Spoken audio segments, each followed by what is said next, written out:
할렐루야. 저를 한번 따라해 주세요. 나는 예수님 앞에 바데메오입니다. 여러분은 예수님 앞에 누구라고요? 바디메오요.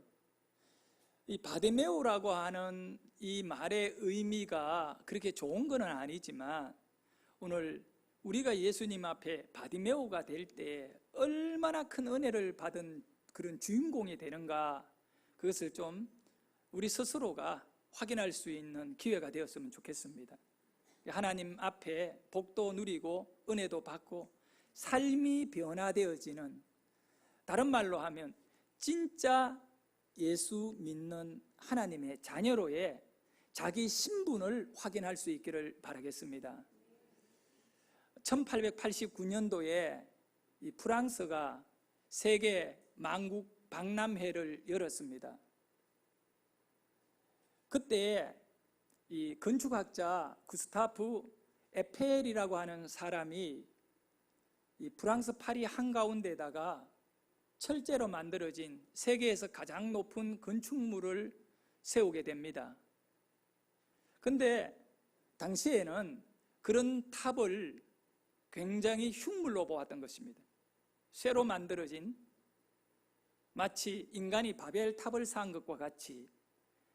그래서 이 파리의 가장 유명한 시인, 예술가, 음악가 50명으로 구성된 예술인, 파리를 대표하는 예술인 50명이 에펠탑을 철거하라고 날마다 데모하며 그렇게 정부에 압력을 가했던 것입니다. 그래 에펠탑은 1889년도에 세워져서 20년간 이 기능을 하고 철거되는 거로 약속을 하고 이렇게 세워졌던 것입니다. 당시에 이 탑을 세운 이유는 프랑스가 세계 가운데 아주 탁월한 국가이다라고 하는 국력을 과시하고 싶어서 높은 철제 탑을 세웠던 것입니다.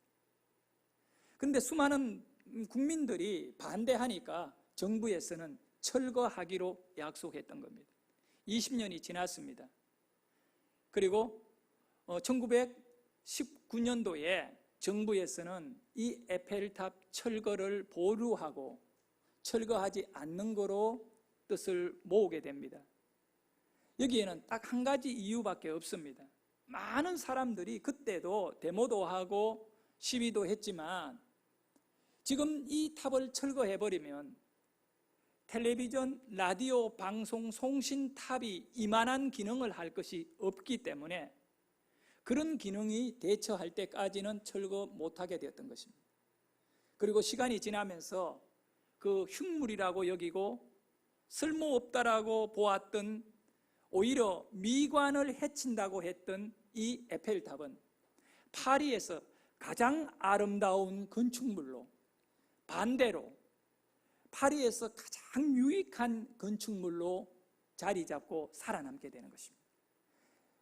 지금 파리를 여행하는 세계 사람들이 꼭 들려서 사진을 찍는 곳이 파리에 있는 바로 구스타프가 건축한 에펠탑인 것입니다. 오늘 우리가 성경에서 만나는 바디메오라고 하는 인물이 바로 사람들이 볼 때, 자기 자신이 볼 때 철거되어야 될 인생입니다. 없어져야 할 삶이었습니다. 그런데 그 바디메오는 그 누구보다도 가장 위대한 삶으로 변화되고 결국은 오늘 우리가 읽은 마가복음 10장 52절의 말씀에 보면 예수님을 따랐다, 예수님의 제자가 되었다, 아무 곳에도 설 수 없었던 인물이 가장 귀한 인류의 복음화를 위하여 주님의 제자로 세워지는 그 축복을 누리게 되는 것입니다. 마가복음 10장 52절을 우리 같이 크게 한번 읽어보도록 하겠습니다. 예수께서 이르시되 가라, 내 믿음이 너를 구원하였느니라 하시니 그가 곧 보게 되어 예수를 길에서 따르니라. 아멘. 이제 예수를 따르는 자가 됩니다. 이렇게 바로 바디메오라고 하는 사람의 인생의 변화는 어마어마한 것입니다. 그 누구보다도요. 왜냐하면 여러분이 좀 아셔야 돼요. 이 바디메오의 인생의 변화의 핵심은 바로 믿음인 것입니다. 그가 예수를 믿음으로, 할렐루야, 오늘 여러분 안에 믿음은 불씨가 되기를 원하고, 그 믿음의 불씨가 여러분의 인생과 가족들과 모든 삶의 축복의 불로 활활 타오르기를 예수 이름으로 축원합니다. 자, 바디메오라고 하는 사람의 특징을 좀 살펴보도록 하겠습니다. 바디메오가 어떤 사람인가?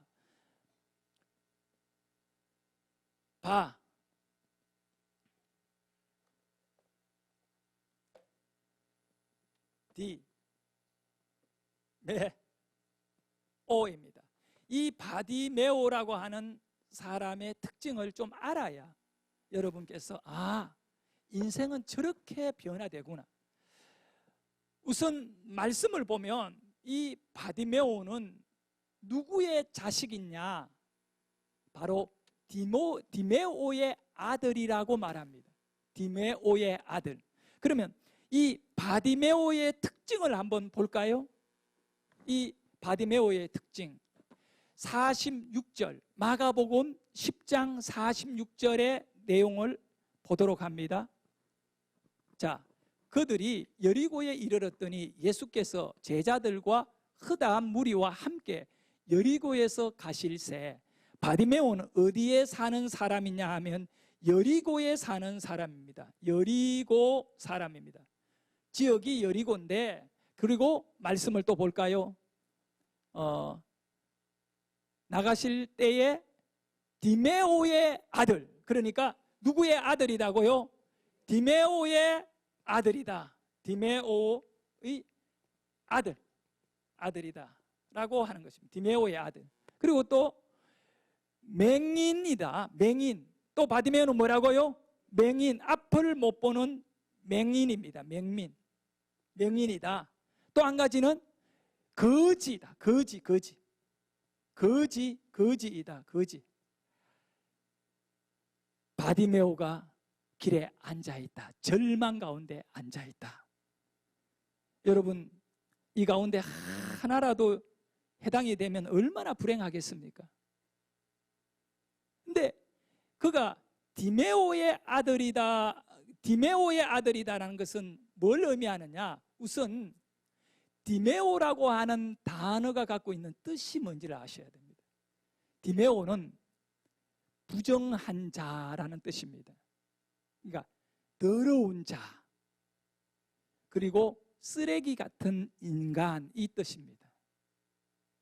그리고 바디메오의 아버지의 이름이, 아빠의 이름이 디메오예요. 디메오.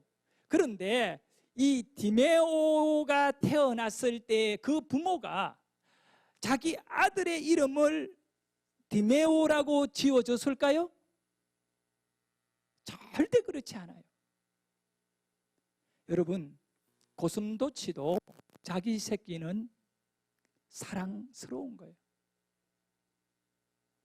자기 아들에게 어떻게 쓰레기 인생, 쓰레기다라고 지어주겠습니까?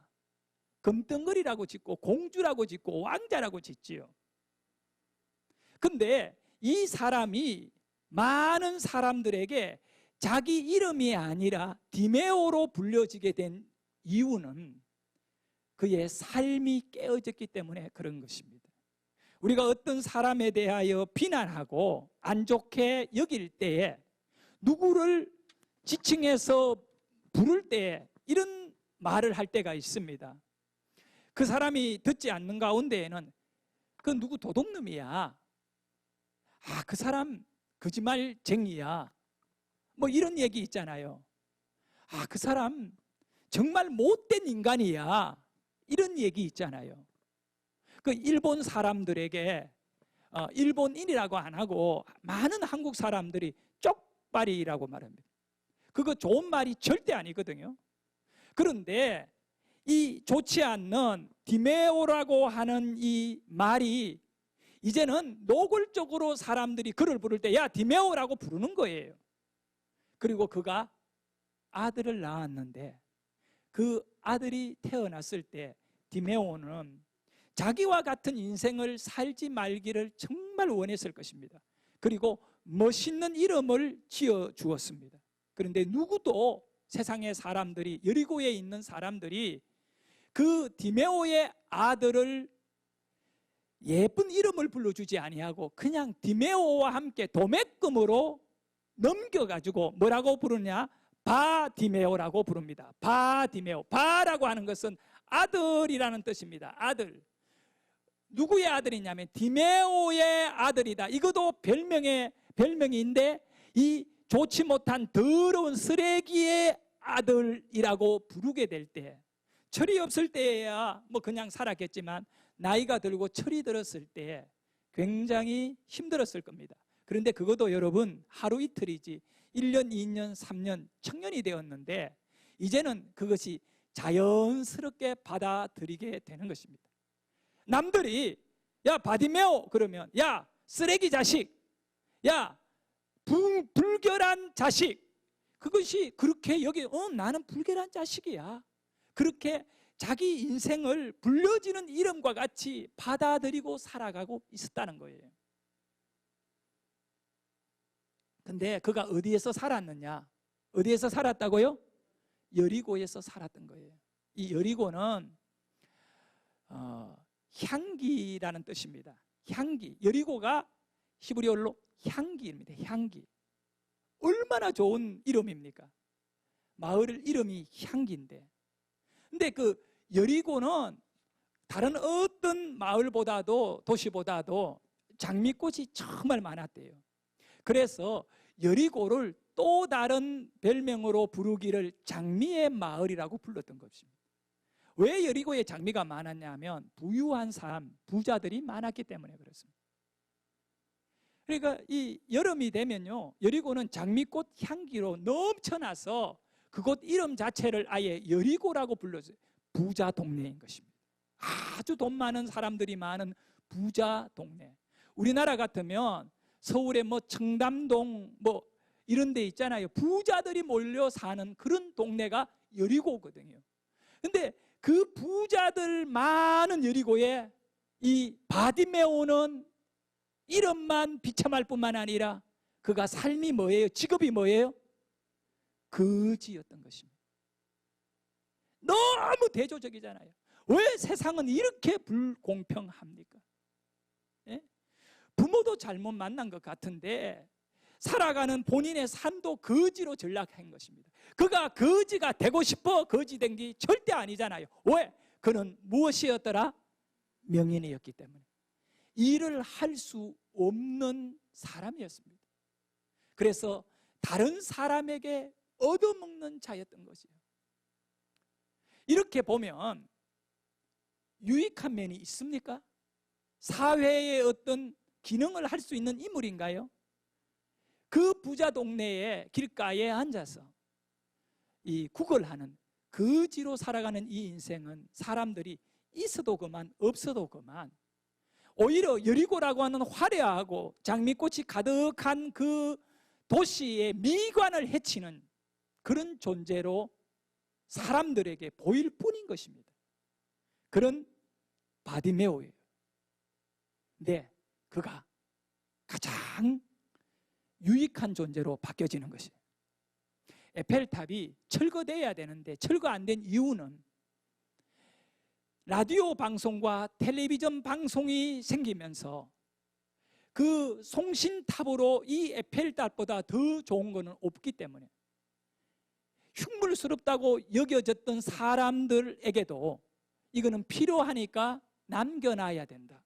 그래서 살아남았는데 살아남은 것으로 끝나는 것이 아니라 예술품으로 바뀌어지듯이 이 바디메오는 마치 에펠탑과 똑같은 존재예요.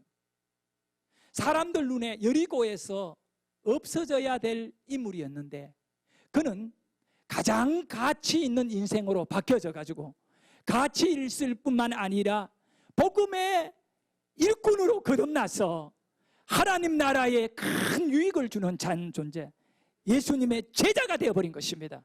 할렐루야. 이 변화가 어떻게 일어났는가를 오늘 말씀을 통해서 우리가 함께 살펴보고자 합니다.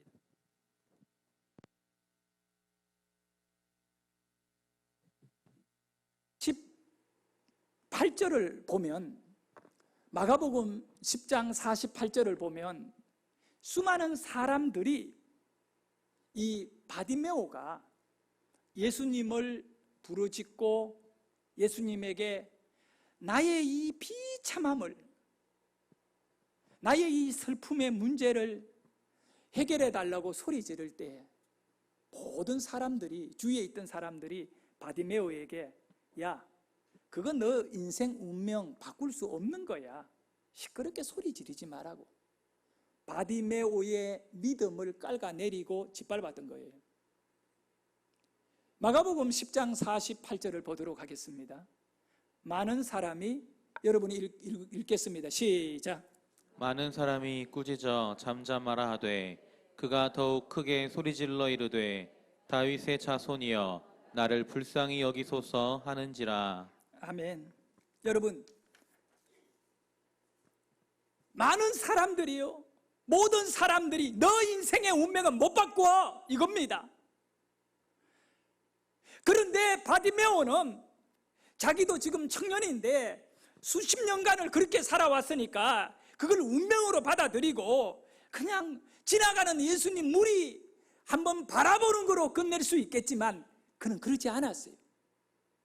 많은 사람들이 시끄러워, 조용해, 너 그런다고 너 인생에 변화될 것도 없어, 이렇게 소리 지르고 사람들이 막았지만 바디메오는 그러지 않았다는 거잖아요. 오히려 더 크게 소리 지르고 더 열심히 주님을 향하여 나를 변화시켜 달라고, 나를 불쌍히 여겨 달라고 예수님을 꽉 붙잡고 매달리는 것입니다. 비록 예수님과 바디메오가 거리가 떨어졌지만 예수님이 점점 자기 앞을 지나가다가 이제는 멀어지고 있지만 바디메오는 앞을 못 보는 명인이기 때문에 길을 온전히 갈 수 없는 자였지만, 그러나 그는 자기가 가진 것 말할 수 있고 들을 수 있기 때문에 보지 못하지만 더 큰 소리로 더 부르짖어서 예수여 예수여 나를 불쌍히 여겨달라고 그렇게 소리를 지르는 거예요. 이것이 예수에 대한 믿음인 것입니다. 여러분, 형편되는 대로 주어진 조건대로 가진 것대로 살려고 하는 아니라면서 깨는 믿음이기를 예수의 이름으로 축원합니다. 지금 나의 삶은 변화될 수 있다.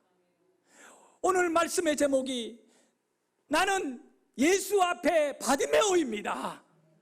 예수 앞에 있는 바디메오는 변화를 받아야 되는데 나의 인생의 변화는 예수님만이 나의 인생을 변화시켜 줄 수 있기에 나에게서 멀어지는 그 예수님을 부르기 위하여 더 소리를 지르는 이 바디메오의 영성과 바디메오의 삶이 오늘 예배 자리에서 예수를 부를 수 있기를 주의 이름으로 축원합니다.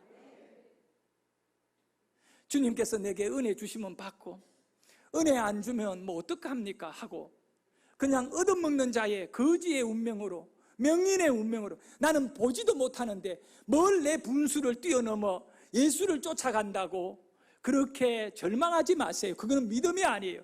그거는 바로 세상의 사람들의 삶이에요. 죄 아래의 삶이고 마귀에게 속아서 그런 거예요. 우리 예수 앞에는 어떤 문제도 해결받을 수 있음을 아시기를 바랍니다. 자, 여러분이 바디메오인 거예요. 거창한 이름 다윗이 아니고 솔로몬이 아니고 다니엘이 아니에요. 여러분이 에스더가 아니에요. 오늘 이 시간에는 여러분이 바디메오가 되어야 돼요. 그 첫 번째는 왜 여러분이 바디메오냐? 죄 아래 태어났기 때문에 바디메오예요. 원죄를 갖고 있기 때문에 바디메오예요. 철저하게 바디메오예요. 우리는 한번 보세요. 아담이 죄를 지은 이후에 모든 인간은 죄로 태어나잖아요. 더럽게 태어난 거예요. 부정스럽게 태어난 거예요. 그것이 바로 디메오거든요. 불결한 죄가 있는 인생. 근데 이 바디메오도 태어나 보니까 자기 아버지가 디메오인 건데 어떡합니까? 우리도 몰라서 그렇지 예수 믿고 알고 나니까 죄인인 걸 깨달아지잖아요. 죄인인 거예요. 그래서 성경에 보면 로마서 3장 9절과 10절에 철저하게 우리를 바디메오래요. 한 사람도 예 없이 바디메오다는 것입니다. 우리 함께 로마서 3장 9절과 10절을 읽습니다. 그러면 어떠하냐 우리는 나으냐 결코 아니라 유대인이나 헬라인이나 다 죄 아래에 있다고 우리가 이미 선언하였느니라. 기록된 바 의인은 없나니 하나도 없으며. 아멘. 여러분 누구도 가릴 것 없이 유대인이나 헬라인이나요. 그때는 헬라인인지 유대인인지 막 이렇게 선을 탁 꺼놨거든요. 이 바울 시대에.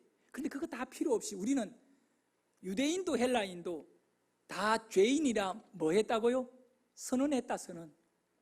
결론을 지었다는 것입니다. 지금 여러분도 죄인으로 결론을 지어야 돼요. 모든 사람이 해 아래 살아가는 모든 인생이 다 죄인입니다. 그래서 당신은 바디메오인 것입니다. 예수 안 만나면 절대 소망 없는 바디메오인 것입니다. 바디메오예요. 당신이 바디메오임을 깨달아야 해요. 오늘 예수님이 이 예배 가운데 내 인생을 지나가실 때 내가 그 예수님에게 긍휼을 받아야 되고 죄 사함을 받아 그 죄의 자리에 앉아있지 말고 우리가 예수님의 부름을 받고 죄 사함을 받고 일어나서 예수님을 따라가기를 예수 이름으로 축원합니다. 그러나 자기가 바디메오인 것을 인정하지 않으면 주님이 내 앞을 지나가지만 그 좋은 기회를 놓치고 만다는 것입니다. 주님, 죄인입니다. 주님, 철거되어야 될 인생입니다.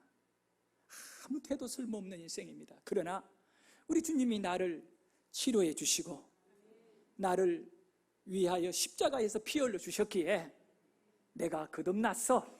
내가 주님의 제자로 따르겠습니다. 이 믿음의 선포가 있기를 예수 이름으로 축원합니다.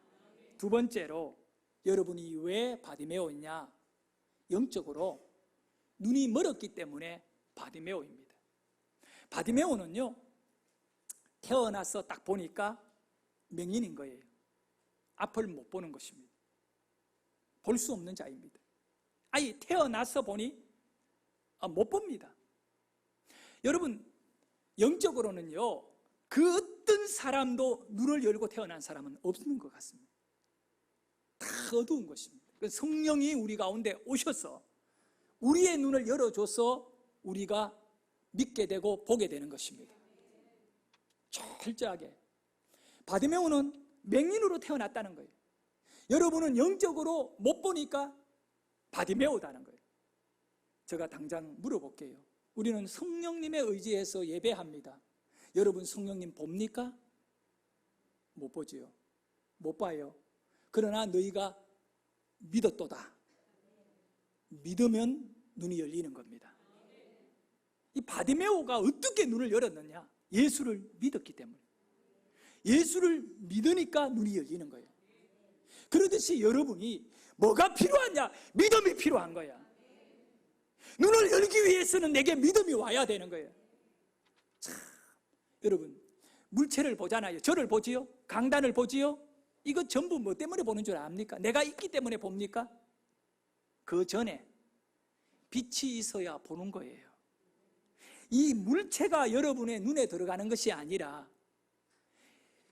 있는 사실의 물체를 빛이 그것을 반사해가지고 여러분의 눈에 그 빛을 다시 여러분 눈 안에 반사되어져서 그래서 보이는 거예요. 과학적으로. 그러니 과학적으로는 빛이 없으면 못 보는 것입니다. 성경에 말씀하고 있어요.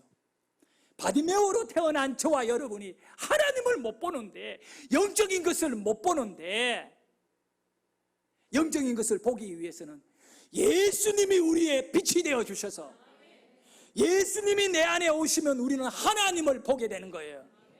그래서 성경에 보니까, 이 요한복음에 보니까 말씀하고 있어요. 요한복음 1장 1절에서 4절에 보니까 예수님이 우리 가운데 오셨는데, 자, 여러분이 한번 크게 읽어봅니다.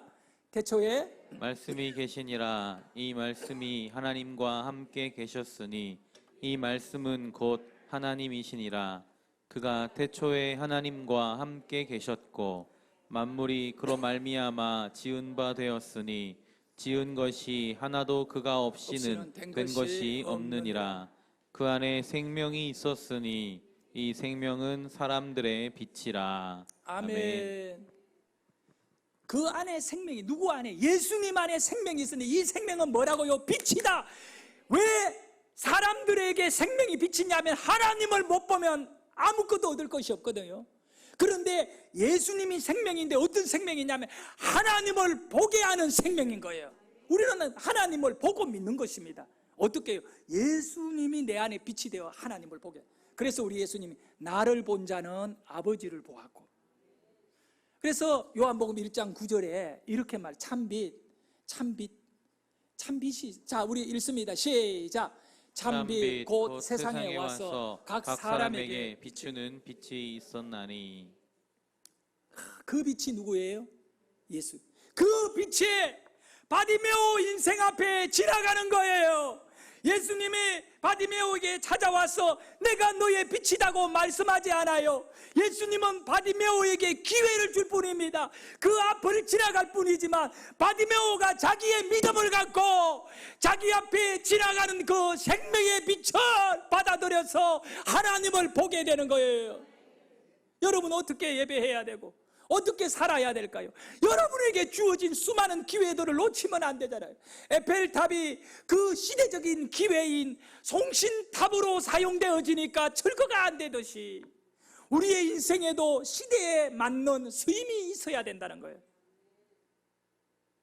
하나님의 자녀로 쓰임을 받아야 된다. 얻어먹고 살아가던 맹인 거지였던 바디메오가 생명에 비친 예수님 지나갈 적에 소리를 지르며 그 빛은 내 인생의 유일한 생명이다. 예수여, 다윗의 자손 예수여, 나를 불쌍히 여겨 주옵소서. 사람들이 야 시끄러워, 너가 뭐 희망 없어, 그래도 더 소리 지르더라. 믿음은 이런 거예요. 만족하지 마세요. 현재의 직장을 만족하지 마세요. 현재의 삶을 만족하지 마세요.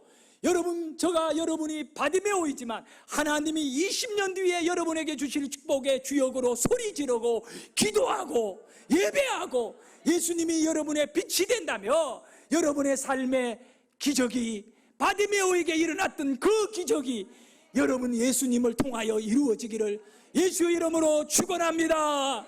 믿으시면 두 손 들고 아멘. 그런데 오늘 간단히 말씀을 정리하면 개인 여러분, 성도들 여러분들도요, 바디메오가 위대한 것은 잘 먹고 잘 사는 것이 아니에요. 예수님을 따르는 제자가 되었기 때문에 뭘 할 수 있느냐, 어떤 귀한 일을 하느냐, 여기에 중요성이 있는 거죠. 우리 현재 총회장은 정말 내가 봐도 그분은 바른 분이에요. 좌로 우로 치우치지 않고요, 굉장히 귀한 분이에요. 근데 이 총회장님이 이 고발당할 때가 있어요. 그것도 다른 목사가 고발을 했다고요. 그 어떻게 하냐? 굉장히 이 자유주의 신학을 가진 그런 사람이 있는데 그 사람이 우리나라의 목사들 한 10명도 넘게 고발을 다 해놨어요. 지금 선거법 위반으로 고발했어요. 총회장이 무슨 선거법을 위반했습니까? 동성애법 안 되니까 그거 우리 교회들은 막아야 된다. 이래가 교회에다 공문을 내렸어요. 우리 교회 엘리베이터에도 지금 꼽아놨거든요. 내가 그 총회장님 이름 들어가는 거는 접어버렸어요, 밑에. 왜? 선거법 위반으로 우리도 걸릴까 싶어가. 그거 이렇게 게시하면 이렇게 접어버렸어요. 그 선거라고 많은 말이 들어가, 이번 선거를 잘해야 됩니다라는 내용, 그걸 내가 접어가지고 이렇게 꼽아놨거든요. 한번 보세요. 오래전에 접어놨는데. 근데 정말 너무 안타까운 거는요, 교회가 망하는 거는 절대 세상의 좌파가 교회를 망하게 하고 세상의 절이 교회를 망하게 하는 것이 아니라 교회 안에 있는 가짜 목회자, 가짜 교인들이 교회를 망하게 하는 거예요. 본인이 가짜인 줄도 몰라요. 마귀에게 쓰임받는 줄도 몰라요. 제가 한번 사진을 보여줄게요. 자, 이 사진을 딱 보면 누가 뭐라 하더라도 절 안에서 불경을 외우고 있는 젊은 사람들로 보일 거예요. 그러나 그 내용의 실체를 알게 되면 여러분 깜짝 놀랄 겁니다. 저기 누구냐 하면 여기 화성에 가면 용주사라고 있는데 용주사 절에서 몇 년 전에 우리나라에서 아주 큰 신학교에 신입생 신학생들이 신학과 신학생 40명이 거기에서 템플 스테이를 하면서 총장이 명령을 내려가지고 이번 신입생 수련회는 절에 가서 해서 불교를 배우고 이해하라. 그래서 절에 가서 불경을 배우는 겁니다. 다음 사진 볼까요? 절을 하는 걸, 부처에게 절하는 걸 배웁니다. 이런 걸 보고도 아무렇지도 않으면 성령이 없는 사람이에요. 다음 사진 볼까요? 내가 이 사진을 왜 올렸냐? 네가 목구멍에 밥이 넘어가나? 밥이 넘어가나? 절밥이 맛있다고 먹고 있습니다. 자, 여러분, 총신대학교에 모 교수님이 지난 학기에 강의 시간에 동성애를 비판했습니다. 우리 교단의 신학교입니다. 그런데 우리 총신대학교 안에 너무 안타까운 거지만 모 당의 당원이 있어요. 애들이 걔네들이 앞장서서 왜 인권을 유린하느냐 해서 그거를 총장한테 막 푸시해가 데모해가 결국은 그 교수가 징계위원회의 해부가 되어가 징계를 받게 됐어요. 총신 안에서도 이제 동성애는 말하면 안 된다는 거예요. 그래서 노회장 50 몇 분이 그 추운 1월 달에 총신대 앞에 가서 데모를 했다. 노회장님들이 막 데모하니까 대학생들이 나와가 노회장들을 밀어내고요. 그게 우리 교단 현실이에요. 지금 부끄러운 얘기예요. 뭐 신학대학교에서 얼마 전에 동성애는 하나님 앞에 죄인가 죄가 아니다 세미나를 했는데 얼마나 많은 젊은이들이 모여들었는지 몰라요. 이거 세미나 광고예요. 어떻게 보면 일본 일장기에다가 뭐 그 비슷한. 자, 다음 그 세미나를 알리는 포스터지에 붙어있는 내용이 목사가 하는 거예요.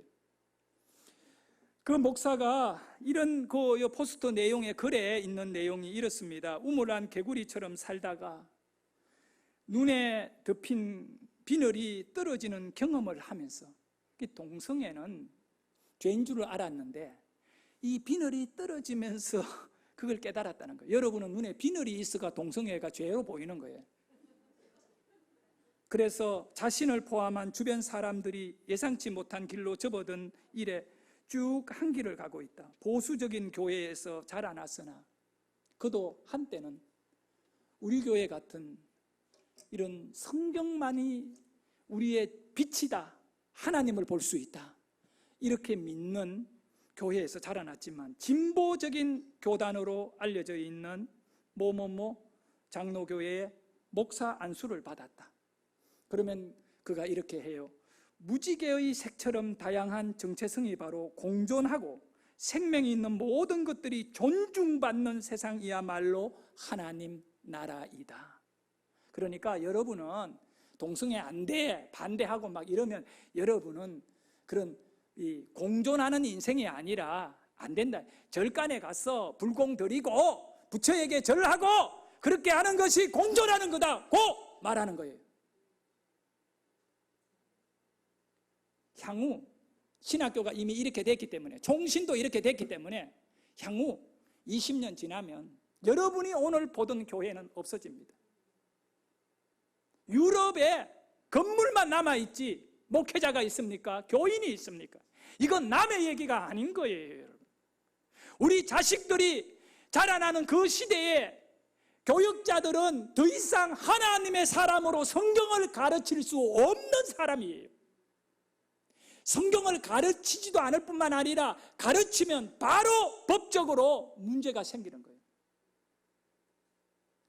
우리나라에 그 동성애를 현재 제가 이렇게 설교하면서 안 됩니다. 왜냐하면 창조 질서를 부정해버리면 그 다음에는 전부 다 끝나버리는 거거든요. 그런 남자와 여자 가정의 건강함을 파괴하는 동성애를 국회에서 법으로 이제는 합법적으로 만들려고 얼마나 법이 올라오는지 압니까? 저는 구체적으로 하지 않았지만 수많은 사람들의 얘기를 들어보면 지난번에도 국회의원 129명인가 127명이 동성애 합법을 위하여 법을 올렸다가 아직은 그것이 통과를 못하고 있을 뿐이에요. 자, 제가 얘기 간단히 할게요. 그게 통과가 되면 내가 동성애의 설교를 이렇게 하면 바로 법적으로 고발을 당해요. 저는 솔직히 법적으로 고발당해가지고 벌금 내고 감옥에 갇힌다면 나 그 설교 못해요. 한들 몇 번 더 하겠냐. 또 잡혀갈 거고 또 잡혀갈 건데 그냥 뭐 나는 순교라도 할 거니까 계속 한다. 그럼 맨날 감옥에 있어야 되는데. 여러분, 그래서 총회장님이 그분은 정말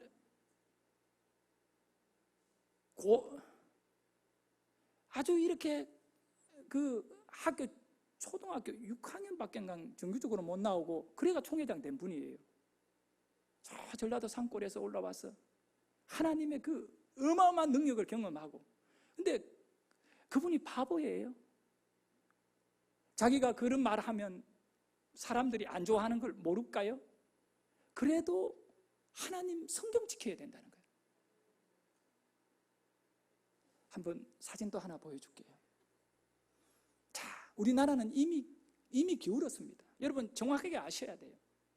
서울시청 앞 광장에요. 해마다 수만 명이 모여가지고 저렇게 동성애를 옹호하며 법을 통과시키기 위해 정치인들을 끌고 와가 만약에 동성애 법을 지지 안 해주면 우리가 당신 지지 안 해줘요 이런 식으로. 그런데 숫자는요 우리 기독교인들이 10분의 1도 안 되는데 왜 129명이라고 하는 사람 국회의원들이 동성애법을 통과시키려고 하느냐 하면 우리 기독교는 멍청하게 가만히 있거든요. 그렇게 동성애를 찬성하는 국회의원은 바로 떨어져야 되는데 안 떨어졌거든요. 그리고 교인들까지도 그런 자를 지지하고 있거든요. 그러니까 교회 너가 무슨 말을 하려든 마음대로 해라는 거예요. 그러나 저 동성애자들은 절대 그렇지 않아요. 자기네들 전 재산을 기부하면서 자기네들이 원하는 법을 통과시키려고 달라들고 있거든요. 이 시대에 목회자 다 죽었어요. 교인들도 마찬가지예요. 단지 조금 늦게 서구 사회를 따라갈 뿐이라고 봐요. 이래서 안 된다는 거예요. 이제. 이래서 안 된다는 거예요. 자, 지난번에 서울시 앞에서 어떤 일이 나 우리가 보면 그게 윤리적으로도 안 되는 것인데 동성애는 저런 거예요. 한번 봅시다. 저기 외국이 아니라 대한민국이라고요. 한가운데 있는 서울시청 앞에서 저러고 있어요. 이거 보기 싫으니까 빨리 치워요. 자, 사랑하는 성도 여러분, 우리는 뭐 누구를 좋아해서 누구를 미워해서 이 문제가 아니에요. 만약에 이번 국회의원이 동성애를 지지하는 사람들이 표를 던져서 동성애법이 통과되면 이제는 성경은 더 이상 하나님의 말씀으로 남자와 여자의 결혼관을 가지지 못합니다. 법이 이거를 눌러버립니다. 결혼식장에 가서 남자와 여자의 결혼을 정당한 거라고 말하면 안 되는 것입니다. 목사가 남자 둘이 와서 결혼해달라고 줄에 신청을 했는데 당신 동생이기 때문에 나 못해줘요. 그러면 그는 또 내가 걸리는 것입니다. 꼭 목사가 목사의 일을 하기 위해서가 아니라 이거는 하나님의 말씀이 문제예요. 앞으로 우리나라 어떻게 될까? 어떻게 될까? 어떻게 될까? 여러분, 너무 교회가 정치의 도구가 되고 있어요. 그래서 이렇게 가슴 아픈 일들이 일어나고 있는 거예요. 우리는 나라를 귀하게 여겨야 됩니다. 하지만 성경을 나라의 존재보다 더 귀하게 여기는 성도가 되어야 돼요. 청교도들은 성경 말씀 지키려고 나라 떠나잖아요. 나도 성경 지켜야 된다면 나 대한민국 떠날 것입니다. 우리는 그 마음을 가져야 돼. 그걸 잃어버리면 안 돼. 바디메오요, 거지입니다. 맹인입니다. 사람들이 쓰레기 자식이라고 했습니다. 근데 바디메오 변화되잖아요. 예수님 빛이 들어가잖아요. 우리나라에, 이 나라의 빛은 예수입니다. 예수님이 국회에 빛이 돼야 되고, 예수님이 우리 가정에 빛이 돼야 되고, 예수님이 이 나라를 비춰줘야 됩니다. 그러지 않으면 우리나라는 점점 아주 극렬한 그런 인본주의에 앞장서 있는 몇 명의 사람들에 의해 선동되어지고 결국은 다 무너지게 되어 있는 것입니다. 여러분, 기도 많이 하셔야 돼요. 그리고 아무리 내가 좋아하는 당이 있더라도 동성애를 찬성하는 그 당이 지지하는 당이라면 교인으로서는 절대 그게 표주면 안 돼요. 차라리 투표장에 가지 마세요. 그것이 여러분을 지키는 방법이에요. 그 법이 통과되면 전도 못해요. 왜? 인권 때문에. 남에게 전도, 지금도 전단지를 남의 집에 붙이며, 그거 안양 경찰서에서 제가 전화 받았어요.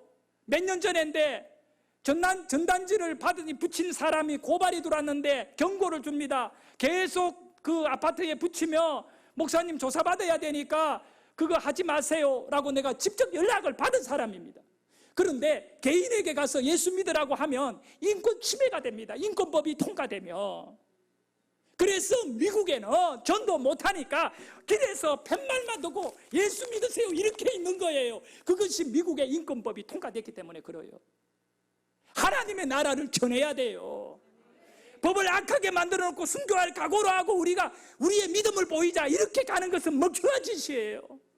우리가 교회가 교회를 지켜야지요. 그런 법을 통과되지 않도록 막아야지요. 그것이 우리 크리스찬들이 이 시대적인 사명이다고.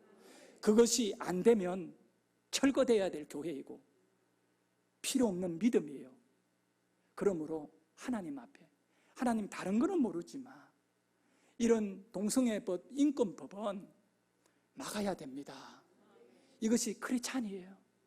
크리스찬이다니까요. 예수 믿는 사람이 시대적 사명이에요.